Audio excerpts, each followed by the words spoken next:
Hi, my name is Marge Vance. I am a spiritual medium, angel reader, spiritual life coach. Today I'm going to be talking to you about our journaling activity to manifest the things we want in 2020. And this is the journal that we're working through.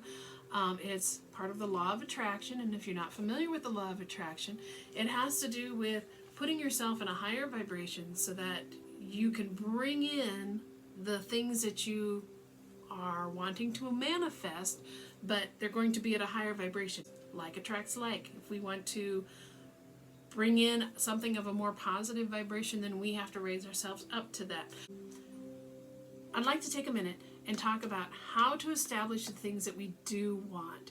We tend to go through life knowing exactly what we don't want, especially like in jobs. People, we don't want to be bullied. We don't want financial stress, right? The universe doesn't hear the word don't. So we really kind of need to get rid of that word from our vocabulary. So when we say, I don't want to be bullied anymore at work, what the universe hears is, I want to be bullied at work. So it thinks, okay, we're going to send that to her because apparently she wants that life lesson. When actually what we need to do is be careful how we word it, and word it in the opposite of the don't. We need to word it in the do. What is it you do want? But unfortunately, as human beings and human beings with a life experience, we've probably gone through life not really working in the positive aspect of things. We've gone through life with more of a critical view. So I'm going to help you reestablish that. What I'd like you to do is create a T-chart. T-chart, okay? On one side, you're going to write the things that I don't want to have happen. I don't want to be picked on at work. I don't want the drama. I don't want, and be just let it free flow. You don't have to worry about how you word it over here, because we're actually going to get rid of this side and focus more on this side anyway. So go ahead and list everything that you don't want to have. And when you're ready, come back to your T-chart, and on the right hand side, you're going to write opposite / what I really do want.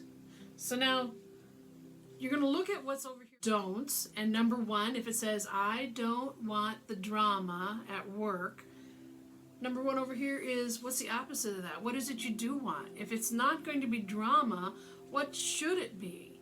And go ahead and take some time to hash through these things that you've put on your T-chart. Okay, and now that you've got your T-chart completed and you've established the things you don't want and what that should look like in the positive, fold your T-chart in half so that all you're looking at is the positive aspects of the things that you want to bring into your life. So now we're going to take this to our journal. So we're going to look at page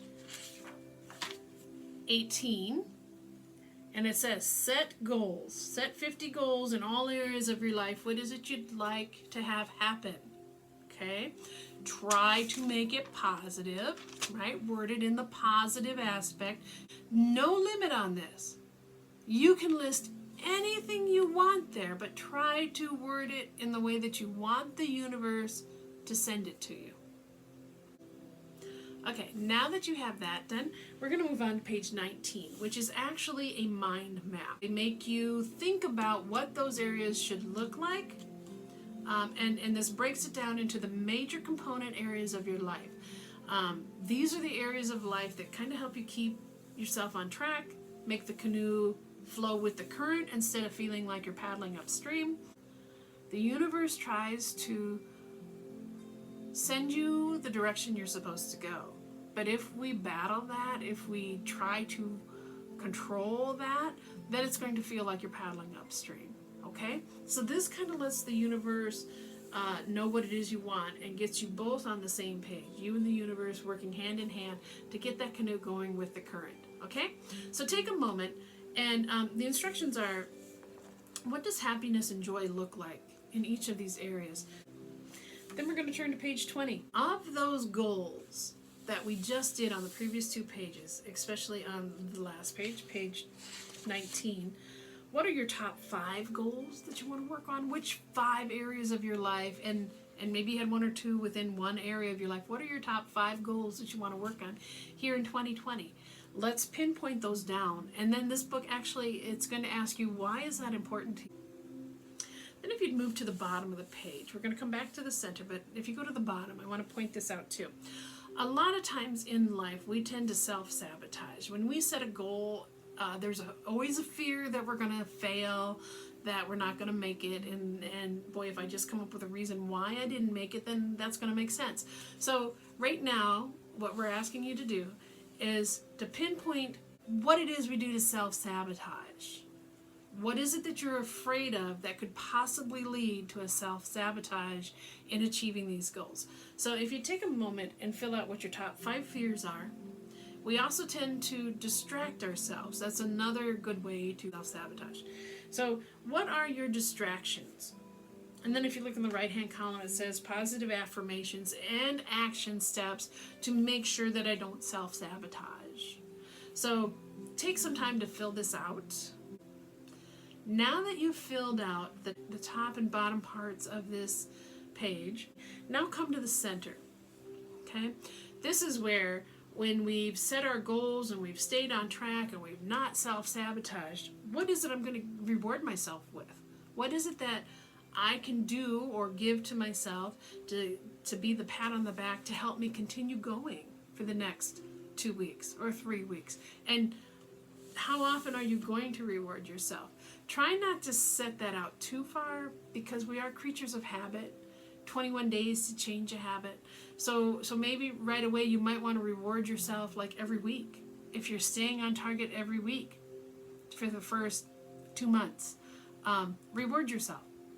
The longer you stick with it, the easier it will get. Next, we're going to look at page 21. Okay, 21. All those topics that we did in our mind map are now charted, color coded on page 21. And it runs down the side here. We have spiritual, personal growth, relationship, careers, all those things that we mind mapped a couple pages ago. But what it's going to ask you to do is take a look at where you're at now in these areas. Take a look at where it is you want to go. Now that you've mapped it and you know where you want to be by the end of the year, where is it you're going? And what you choose to do now might be different 2 months from now, because you've actually experienced growth and you need to reestablish what the steps are to get you to the next 2 months or 3 months or however far out. But don't be surprised if this column changes frequently, so you might want to do this column in pencil.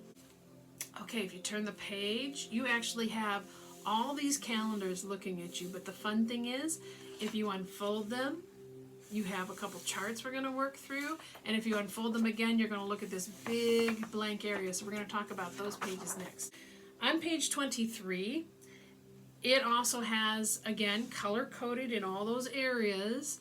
This one talks about what are the major steps to make your goal happen in each of those areas. Now, if you'll notice, the color coding doesn't have the words listed, and rather than having to flip back all the time, they're actually listed here again. If you just open that ever so slightly, they're listed right there again. Okay? Remind yourself of what the goals are by listing them here. What are the goals in all my areas of life? And then what are the major steps to get there for each individual goal? So now that you've finished page 23, what I'd like you to do is flip it open, and you're going to notice this big, beautiful blank spot. Okay? This is actually going to be our vision board.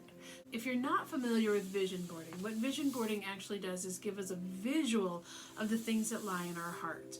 So now that you've spent the last several pages setting the goal of what it is you want to bring in, let's come up with a visual for it, shall we? What I'd recommend for that is if you go to Google, you open up Google and you go to images and you start collecting images, copy-pasting images of those things that you desire. What does it look like?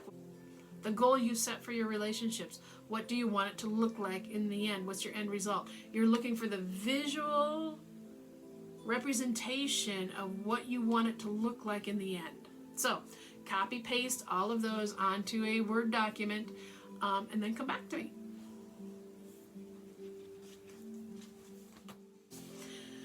Okay, so now that you have copy and pasted the visual aspect of everything that lays in your heart, all those things that you desire, all those goals that you have set, I'm going to ask you to shrink those down to thumbnail size, or shrink those down so they can fit on this sheet of paper. What we're going to do is we're going to clip them all out, cut them out by hand, and glue them onto this page as a collage. Feel free to make notes, grab your Sharpie, write whatever you'd like on it, but make sure you have a visual aspect of what it is you want to bring in. That is vision boarding. Enjoy your vision boarding.